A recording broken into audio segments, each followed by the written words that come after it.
Hi there and welcome. This is Smart Prosperity, the podcast, a bi-weekly show about the green economy in Canada, the current affairs, the politics, the business, the technology, and the ideas at the intersection of the environment and the economy. I'm your host, Eric Campbell. On today's show, the carbon footprint of cryptocurrency. What's the problem with the world's fast-rising digital currency solution, and can we fix it? I speak to the Dutch economist behind the popular Digiconomist website. After that, Mike Moffat shares his list of 5 other things happening in the green economy this week. That's today's agenda. Let's get started. Selling picked up pace last week when Elon Musk said Tesla would no longer accept Bitcoin as payment, citing the large energy use needed to mine Bitcoin. He said that Tesla would no longer be accepting Bitcoin because of concerns of its environmental footprint as payment for Creek Tesla gas vehicles. plant So just that south sends of the price Calgary Bitcoin could to soon be home to thousands of huge computers mining for Bitcoin. A staggering number of computers that would require a staggering amount of energy. And because the energy is coming from fossil fuel, it means more greenhouse gas. Here's a question for you. What do Sweden, Norway, Argentina, Belgium, Ukraine, and let's throw in one more, Chile, all have in common? Answer, they are all countries that individually consume less electricity in a year than Bitcoin does. Yes, Bitcoin, the cryptocurrency that is shaking up the financial world, is a big energy hog. And as you've just heard, its energy usage and carbon footprint have been in the news a lot this year. Yet Bitcoin and other cryptocurrencies continue to grow in popularity and to gradually enter the mainstream, such that they are now valued at about $2 trillion globally. And as they continue to grow, presumably, so does their environmental impact. Or does it? Today is your opportunity to get fully briefed on all the recent chatter about the climate and other environmental impacts of cryptocurrency. How can a so-called currency have an environmental impact anyway? What are the dynamics behind it? And can cryptocurrency go green? Those are the questions on my mind, at least.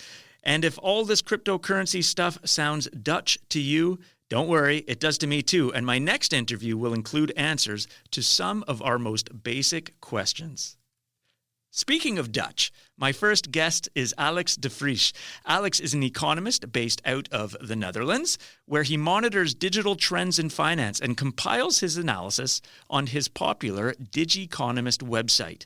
He also operates the Bitcoin Energy Consumption Index, which will certainly be a topic of conversation.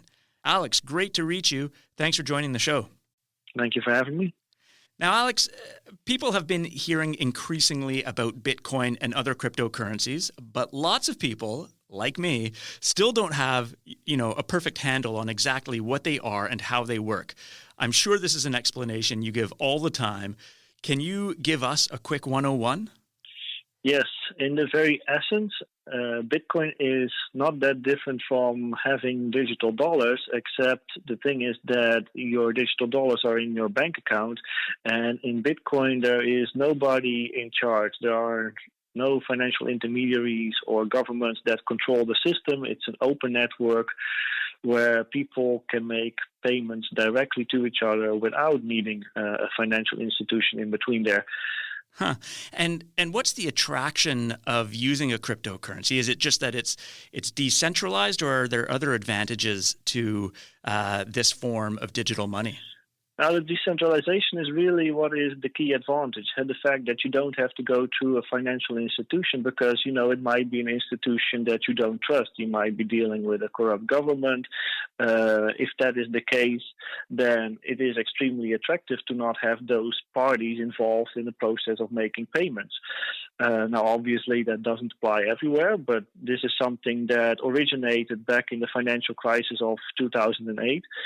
That's when Satoshi Nakamoto came up with the Bitcoin white paper, and in 2009, Bitcoin started running, and that's no coincidence because at that time, the trust in the financial system was also at an all-time low. And now, covering some more basics here, Bitcoin is the most popular of these cryptocurrencies, but there are others, right? There's thousands of others by now. So I wouldn't be able to name more than 10 probably. Well, they're definitely not worth the same. Bitcoin is still the most popular one and still dominates the cryptocurrency market. So even though there's thousands of alternatives to Bitcoin that actually don't work very differently than Bitcoin does, Bitcoin is still by far the biggest one, still having a majority market share in this cryptocurrency market. One last question to cover the basics here. What is the potential of cryptocurrencies like Bitcoin? How big should we expect them to get? Will they become the global currency of choice?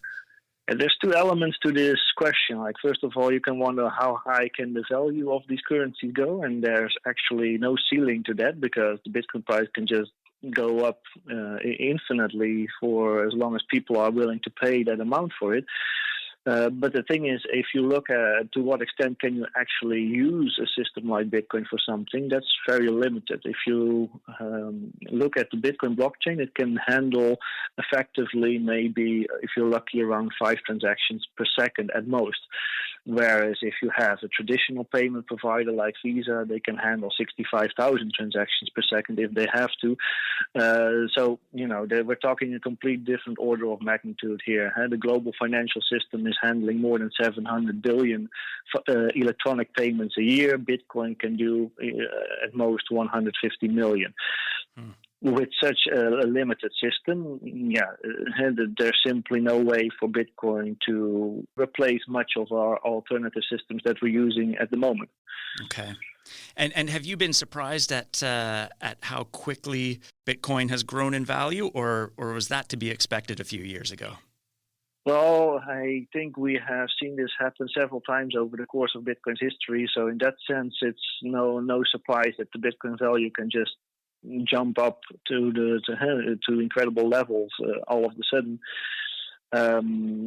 It happened infamously in 2017 when the Bitcoin price first hit $20,000 at the end of the year and then dropped to $3,000 in near the end of 2018. But before that, let's not forget that Bitcoin was trading at less than a penny before 2010. So it's been making massive moves for more than a decade now. And in that sense, no, it's not surprising that we see these movements.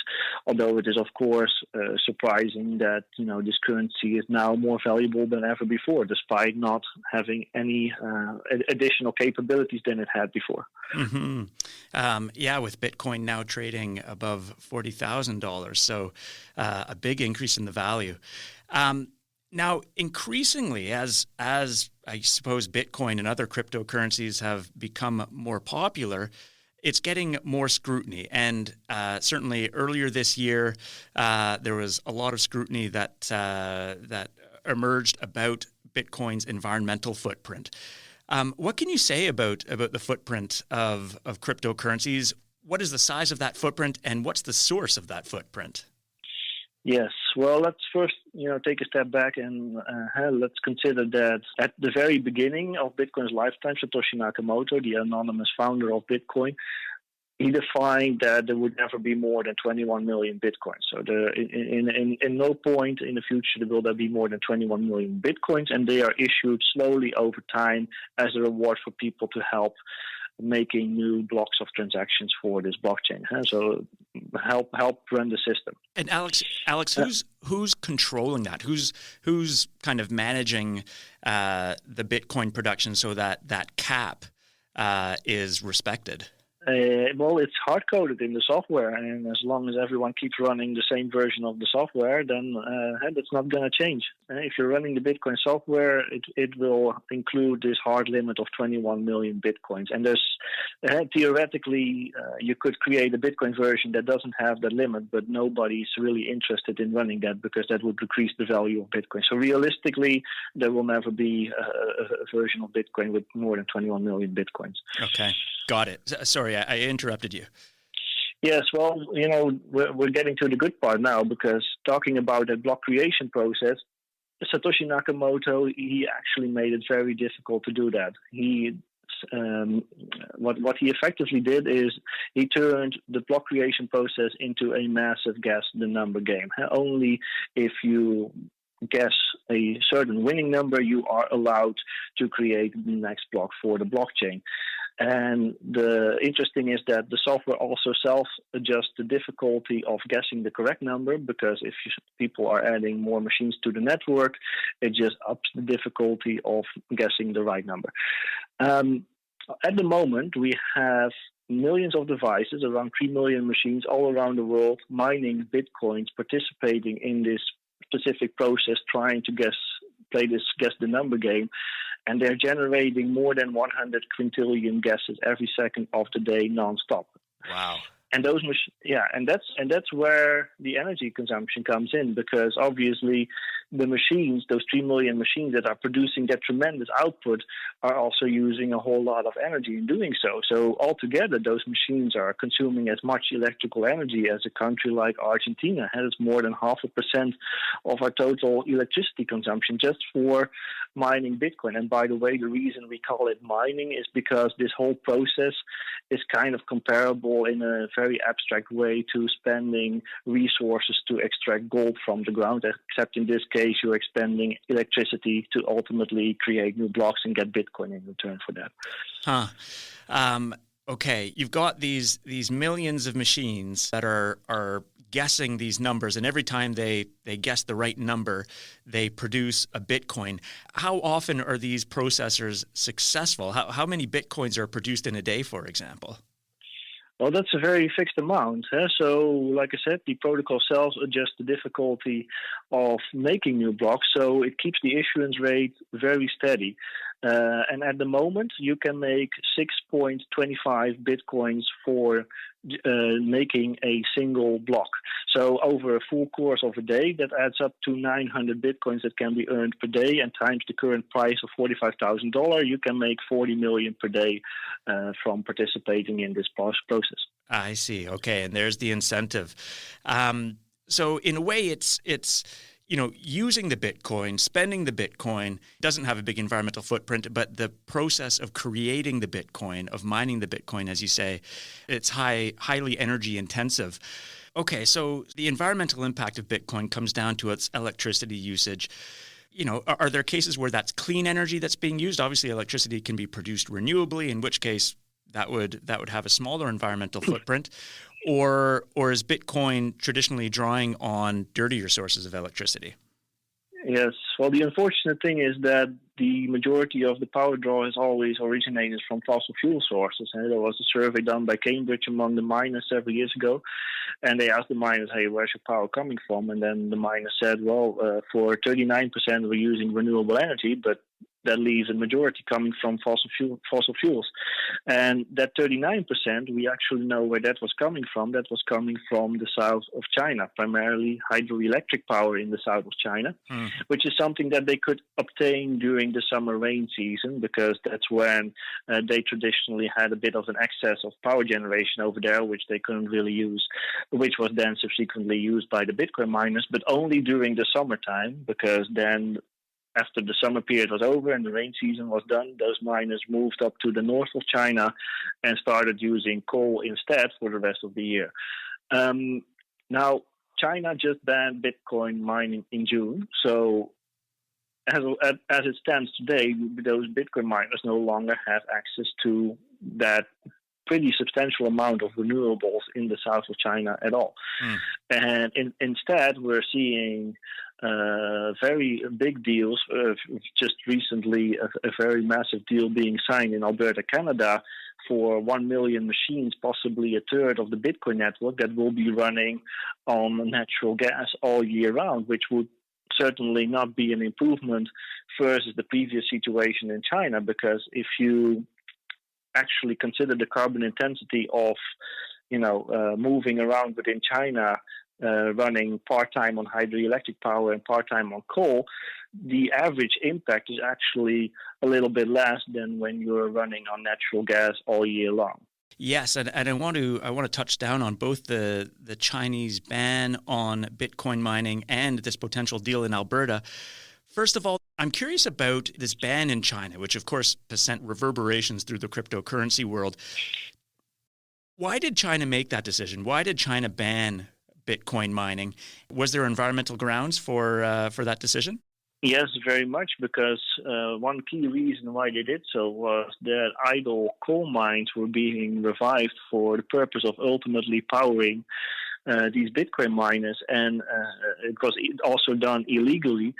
So there weren't any proper safety precautions there. So it wasn't just harmful for the environment, but also an unknown amount of people have actually died because of unsafe working situations. Wow. So the carbon pollution coming from reviving these idle coal mines, which China has been hoping to phase out, is actually what led to the banning in that country of the mining. The impacts of that ban in China. China, as far as I could tell, not too long ago, was the site for almost 3/4 of all the Bitcoin mining happening in the world. Where do those Bitcoin miners go now? Well, they're definitely looking for a new home. If you got these machines, then you're looking to find a new home for them because you want to generate a return on your investment, or somebody else will be very willing to pick up those machines because Bitcoin mining right now is extremely profitable. But those machines are, of course, actively trying to relocate as fast as possible, and a big chunk of that could be coming to Alberta if that deal is going to be turn out to be true. It's a question whether it will really fit on the Alberta grid. So, segue to this deal that was announced last week between BlackRock Petroleum to bring, somewhere between 200,000 up to 1 million of these Bitcoin processors from China to Alberta. You mentioned that, the Alberta grid, the electricity grid, is not a particularly clean grid. A lot of coal, a lot of natural gas still on that grid. So really no improvement in terms of the cleanliness of Bitcoin mining. It's really just creating the same amount of pollution, possibly more, in a new jurisdiction. Yes, yeah, and the thing is, the company hasn't specified how many what exactly will be the machines that will be moving to Alberta. But yeah, it could represent a third of the entire network, and they will be powered by natural gas. So that's definitely not green. But one of the key questions I had on that deal was how are they even gonna fit it in on the Alberta grid, because the total electricity generation capacity in Alberta amounts to I think they have about 8 gigawatts of installed capacity. Whereas if you have 1 million of these Bitcoin miners, they can draw 3 gigawatts of power or more, which is by itself more than a country like Ireland. Wow. And it's not like there is a massive underutilization of that capacity in Alberta. So that kind of left me skeptical that they would even be capable of making it fit. So dirty sources of energy. And is there any incentive for Bitcoin miners to move to jurisdictions that are using more renewable energy, or are they simply looking for the cheapest unit of electricity they can find? Well, yes, they want the cheapest source of energy, but they also want the most constant source of energy. The thing with these machines is that once you get a Bitcoin miner, it will typically become obsolete in just 1.5 years' time, because people are constantly working on more powerful, efficient equipment. And once that equipment is released, it just, pushes the old equipment out of the market. So you only have a brief period of time to earn your investment back and make as much profit as possible. So you're going to run your machine 24/7. That's the general problem with renewables, and we see that these miners are actively, taking advantage of. We've seen them in New York taking advantage of an obsolete gas plant. We've seen them take advantage of a coal plant in Montana. We see in Pennsylvania that they're now starting to use waste coal, a product that nobody can really use, but now you can burn it for Bitcoin mining, which is even worse than using regular coal. Yeah, you point to these examples in New York State and Montana where Bitcoin mining is actually bringing dirty sources of energy back online. Same thing here in Alberta. They're actually going to have to build, if they're going to meet that full potential of Bitcoin mining, relocate that potential from China to Alberta, they're going to have to create new natural gas plants or new power sources, more likely to be polluting ones, in order to meet that demand. I've got one last question for you, Alex, which is how do we make Bitcoin mining greener? Well, there is a way to do this without looking at renewables. You can actually change the software. You don't have to run a cryptocurrency on this proof of work mining, and the alternatives are already out there in the world. We already have hundreds of cryptocurrency running on what is perhaps the most popular alternative to Bitcoin's proof of work mining. It's called proof of stake. And the second largest cryptocurrency of the moment, Ethereum, is actually planning to move from their proof of work algorithm to this new proof of stake system. If they do that, then they would actually be able to save 99.95% of their energy consumption, because it doesn't require any specialized computer equipment to be running in order to make the system run. Wow. And the same could be implemented in Bitcoin theoretically. Wow.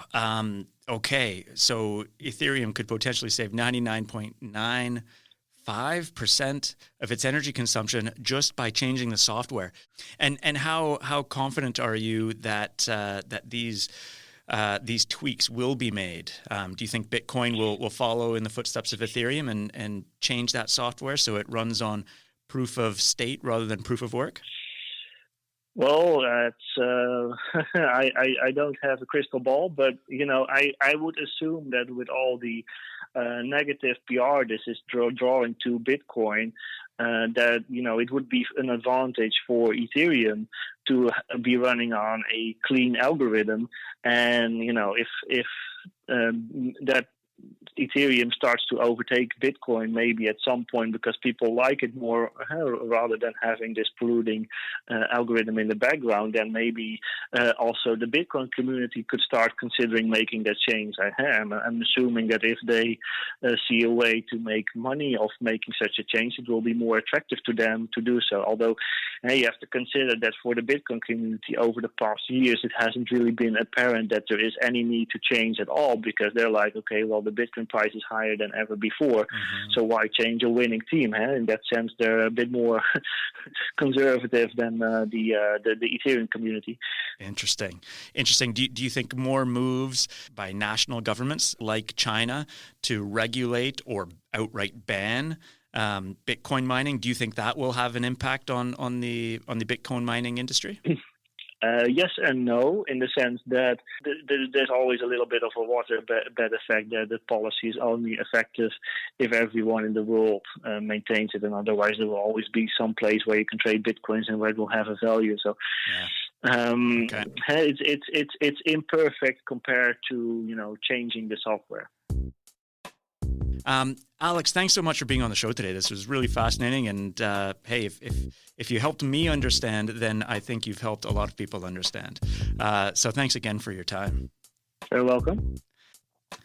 That was Alex de Vries, an economist and founder of Digiconomist. For a link to some of Alex's papers and resources, including the Bitcoin Energy Consumption Index, go to this episode's webpage at podcast.smartprosperity.ca.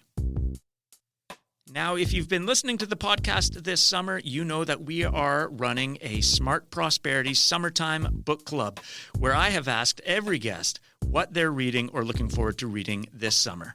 Here is what Alex de Vries had to share. If I can recommend one article, it's titled The Carbon Footprint of Bitcoin. Very simple. It was released in June in 2019. It's open access.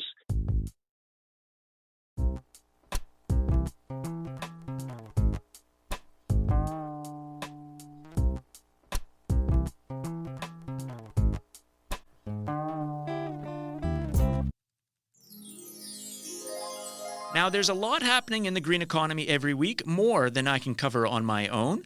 For everything else, I turn to my colleague, Mike Moffat. Mike is a senior director here at Smart Prosperity Institute, and here he is with 5 other things happening in the green economy this week. I'm Mike Moffat, and here are the 5 things I'm watching this week. Number 1, the UN's Intergovernmental Panel on Climate Change released the first part of its 6th Global Climate Assessment. It finds that the Earth just experienced the hottest decade in 125,000 years, and that humans are the primary cause of temperature increases. For more on the report, tune in next episode for a conversation with renowned climate scientist Katharine Hayhoe. Number 2, U.S. President Joe Biden is ratcheting up efforts to reduce pollution from transportation. On August 5th, he signed an executive order that both tightens up emission standards for gas-fueled cars in the U.S., and that also includes a voluntary target from the U.S. auto sector to increase electric vehicle sales from 2% today to as much as 50% by 2030. Number 3, almost half of the 200 countries who signed on to the Paris Climate Agreement, including China, Russia, Saudi Arabia, and India, have failed to update their commitments by the UN's July deadline. Additionally, new commitments from Australia, Mexico, and Brazil were deemed insufficient, while 110 countries, including Canada and the US, met the deadline. Number 4, Canada and the U.S. continue to struggle with a historic wildfire season. The U.S. deployed more than 20,000 firefighters across 14 states, including California's massive Dixie Fire, which has already destroyed over 1,000 homes. BC continues to be the hardest hit province in Canada, with more than 250 wildfires burning and hundreds of active evacuation alerts. And number 5, a new study from the Barcelona Institute for Global Health finds the environmental impact of bottled water is over 3,000 times worse than tap water. By examining the impact of supplying the city's drinking water needs with bottled water versus tap water, they estimate the ecological harm is 1,400 times worse, and the resource extraction cost would be 3,500 times higher. I'm Mike Moffat, and those are the 5 things that I'm watching this week. Thanks, Mike. For a second glance at those stories, Mike has them written out for you at podcast.smartprosperity.ca. And that's it for another episode of Smart Prosperity, the podcast. A reminder that the views shared on this podcast are not necessarily those of Smart Prosperity Institute. We just like having smart and evidence-based conversations. And I've got to say, I'm very excited about the conversation I'll be having on our next show. The amazing, inimitable climate scientist and communicator, Katharine Hayhoe, is on the show. I hope you'll be able to listen in. I'm Eric Campbell. I'm broadcasting from the lands traditionally stewarded by the Algonquin Anishinaabe people. Thanks again for listening. The next episode is out September 1st.